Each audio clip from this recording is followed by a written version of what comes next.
السلام علیکم ورحمۃ اللہ وبرکاتہ۔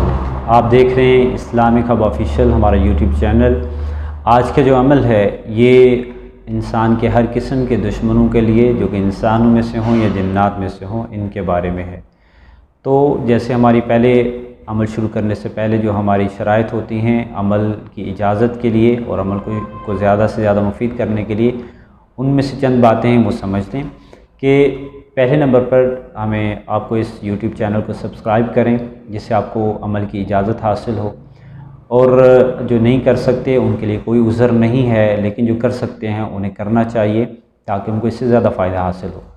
اس کے بعد اس عمل کی کوئی وقت اس کا مقرر نہیں ہے، کسی بھی وقت میں اس کو کر سکتے ہیں، اور کوئی اس کے لیے جگہ مخصوص نہیں ہے، کسی بھی وقت کسی بھی جگہ پہ کر سکتے ہیں۔ اور اسی طریقے پہ آپ اس کے ساتھ جو ضروری چیز ہے وہ یہ ہے کہ نماز کے بعد اس کو کرنا ہوگا۔ نماز کے بعد کریں، کسی بھی نماز کے بعد کریں تو انشاءاللہ اس سے زیادہ ہمیں فائدہ حاصل ہوگا۔ اور اہم جو چیز ہے جو کہ ہمارے ذہنوں میں ہونا ضروری ہے کہ کوئی بھی چیز اللہ کی ذات کی اجازت کے بغیر، اللہ کے حکم کے بغیر ہمیں اذیت اور تکلیف نہیں دے سکتی۔ کسی انسان، کسی جن کے ہاتھ میں، کسی کے بس میں یہ چیز نہیں ہے کہ ہمیں تکلیف اور ایذا دے، کیونکہ کوئی بھی تکلیف ہے، کوئی بھی پریشانی ہے، وہ صرف اور صرف انسان کے جو مقدر میں لکھی ہوئی ہے اس وقت تک انسان کو نہیں پہنچ سکتی۔ کسی انسان کے بس میں یہ نہیں ہے کہ وہ پہنچا سکے۔ ہاں، اللہ کی ذات کی طرف سے ہے، جو انسان کو تکلیف ہے لکھی ہوئی ہے، جو پریشانی لکھی ہوئی ہے وہ اس کو آ کر رہتی ہے۔ اور دنیا ایسے ہی ہے، ہر انسان کے اوپر آزمائشیں، حالات آتے ہیں، اور یہ قرآن میں بالکل واضح ہے کہ ہم تمہیں ضرور آزمائیں گے۔ وَلَنَبْلُوَنَّكُمْ بِشَيْءٍ مِّنَ الْخَوْفِ وَالْجُوعِ، ہم تمہیں ضرور آزمائیں گے مختلف چیزوں کے ساتھ۔ تو انسانوں کی آزمائشیں ہوتی ہیں مختلف انداز سے، اس سے انبیاء علیہ السلام ان کے اوپر بھی آزمائش اور ان کے اوپر بھی امتحان بڑے سخت اور کڑے قسم کے آئے، لیکن چونکہ جو ہستیاں اللہ کے زیادہ قریب ہوتی ہیں ان کے اوپر امتحان اسی کے بقدر آتے ہیں۔ لیکن ہمیں اس سے دل برداشتہ نہیں ہونا چاہیے، ہمیں آگے بڑھنے کا جذبہ ہونا چاہیے، اور صبر اور شکر کی کیفیت کے ساتھ ہمیں رہنا چاہیے۔ صبر کے ساتھ بھی اللہ تعالیٰ کی مدد حاصل ہوتی ہے، ان اللہ مع الصابرین، اور دوسری اللہ تعالیٰ کی مدد نماز کے ساتھ حاصل ہوتی ہے۔ واستعینوا بالصبر والصلاۃ، اللہ کی مدد آپ اپنے ساتھ شامل کریں، وہ نماز کے ساتھ اور صبر کے ساتھ۔ تو یہ چیزیں ایسی ہیں جو کہ ہمارے لیے معاون ہیں، تو کوشش کریں کہ ہم نماز اور صبر ان دونوں سے اللہ کی مدد کو حاصل کریں۔ اللہ کی مدد کے بغیر بھی کوئی کام نہیں ہوتا۔ تو یہ باتیں کرنے کا مقصد یہ تھا کہ ہم عمل جو بھی کرنا چاہیں ہم اللہ سے غافل نہ ہوں، اور اللہ کی طرف متوجہ رہیں، اور اللہ کی ذات سے نا امید بھی نہ ہوں اور مایوس بھی نہ ہوں۔ تو اللہ کی ذات کے جب تک ہم قریب رہیں گے، اللہ کی ذات سے جب تک پر امید رہیں گے، انشاءاللہ اللہ تعالیٰ کی مدد ہمیں ہر پریشانی میں، اللہ کی مدد ہمارے ساتھ شامل حال ہوگی۔ تو عمل شروع کرتے ہیں۔ عمل کے لیے جیسے ہماری پہلے ترتیب ہے، عمل شروع کرنے سے پہلے درود پاک پڑھتے ہیں، اور درود پاک میں کوشش ہم یہ کرتے ہیں کہ درود ابراہیمی پڑھا جائے، اس کی فضیلت زیادہ ہے، اس لیے ہم درود ابراہیمی 3 دفعہ پڑھیں گے، اس کے بعد پھر عمل ہوگا، اور اس کے بعد پھر دعا کی جائے گی۔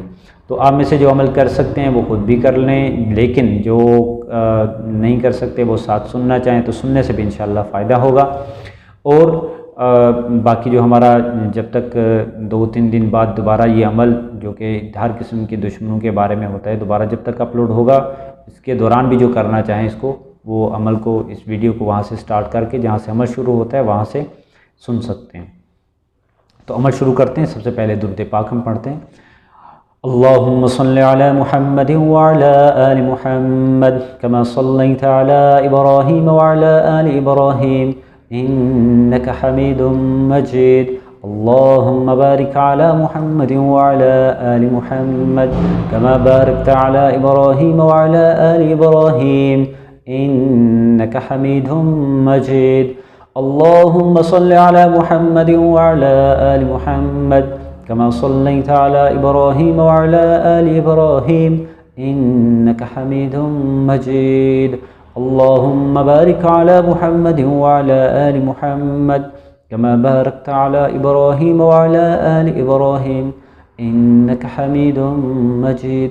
اللهم صل على محمد وعلى آل محمد كما صليت على إبراهيم وعلى آل إبراهيم إنك حميد مجيد اللهم بارك على محمد وعلى آل محمد كما باركت على إبراهيم وعلى آل إبراهيم إنك حميد مجيد۔ عمل ہم شروع کرتے ہیں۔ 11 دفعہ اس عمل کو کرنا ہے۔ ہر قسم کے دشمنوں کے بارے میں اللہ کی ذات کو ہم کی مدد کو حاصل کرنا ہے اللہ کی اسماء الحسنی میں سے۔ یا متکبر یا اللہ، یا متکبر یا اللہ، یا متکبر یا اللہ، یا متکبر یا اللہ، یا متکبر یا اللہ، یا متکبر یا اللہ، یا متکبر یا اللہ، یا متکبر یا اللہ، یا متکبر یا اللہ، یا متکبر یا اللہ، یا متکبر یا اللہ۔ اللہم صل علی محمد وعلی آل محمد كما صليت على إبراهيم وعلى آل إبراهيم إنك حميد مجيد اللهم بارك على محمد وعلى آل محمد كما باركت على إبراهيم وعلى آل إبراهيم إنك حميد مجيد۔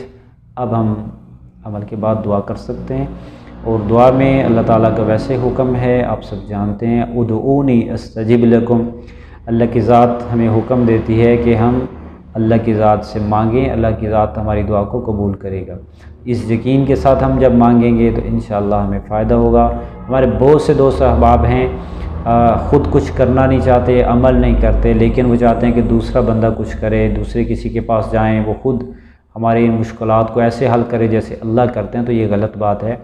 اللہ کی ذات نے ہمیں فقیر بنایا ہے، یہ واضح ہے۔ انتم الفقراء الی اللہ، تم سب اللہ کے محتاج ہو، تم سب اللہ کے فقیر ہو، تو ہم سب نے اللہ کی ذات سے مانگنا ہے، اللہ کے سامنے محتاج رہنا ہے۔ اگر دارالاسباب دنیا میں ایک سبب یہ بھی ہے ہم اللہ سے مانگیں، دعا کرنا بھی ایک سبب ہے، تو اللہ کی ذات سے ضرور مانگنا چاہیے۔ ہر مشکل کے اندر اسباب اللہ پیدا کریں گے۔ ہمارے بہت سے رکاوٹیں، پریشانیاں ایسی ہوتی ہیں کہ بظاہر جن میں اسباب نظر نہیں آتے کہ مسئلہ کہاں سے حل ہوگا، تو اللہ تعالیٰ کی ذات ان کے لیے غیبی اسباب بھی پیدا فرماتے ہیں جو ہمارے وہم و گمان میں بھی نہیں ہوتے۔ تو اس لیے پر امید ہو کے دعا مانگیں، یقین کے ساتھ دعا مانگیں، انشاءاللہ اللہ تعالیٰ ہماری ہر پریشانی کو دور فرمائیں گے، اور خاص طور پہ ہر قسم کے دشمنوں کے لیے جو یہ عمل بتایا گیا، ہر قسم کے جو انسان کے روپ میں ہوں یا شیاطین کے روپ میں ہوں، اللہ تعالیٰ ہماری مدد فرمائیں گے۔ تو انشاءاللہ پھر ملیں گے نئے ویڈیو کے ساتھ۔ السلام علیکم ورحمۃ اللہ وبرکاتہ۔